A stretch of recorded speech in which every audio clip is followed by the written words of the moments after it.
They're making no progress. So now they have to switch directions. Again, I think I have a map here. They have to go completely under the Isle of Crete. It's not where they wanted to go.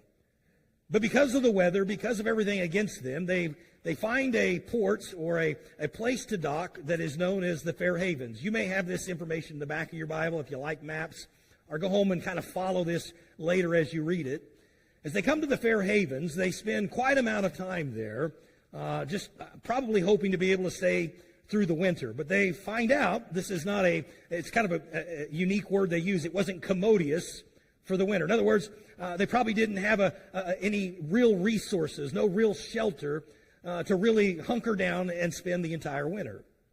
So the captain makes the decision to go ahead and move on. They're going to try to sail to the other end of the island, to the end of Crete, with the idea that maybe there would be a better place to hunker down for the winter. And that's where Paul gives them this warning. Now, Paul is somewhat familiar with sea travel. He's been on many voyages himself. And so he warns them. I want to read this particular passage in verse 9.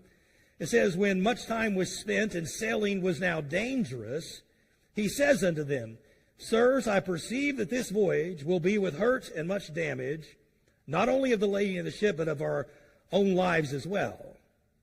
So he's trying to warn them. Probably not a good idea to move on. We probably ought to just stay here. This is going to be important later as we come back and make application.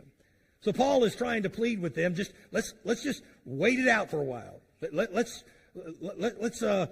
make the smart decision so that we'll all make this trip alive. Unfortunately, the centurion who's in charge of the prisoners decides to listen to the captain, the owner of the ship, and they set sail. So we're going to look now at another quick lesson that we're going to emphasize a little bit. Is the second thing we see here is that in life, just like in this case with Paul, powerful storms often appear out of nowhere. Now, we know that to be the case in our own life. Physically, that's exactly what happens here.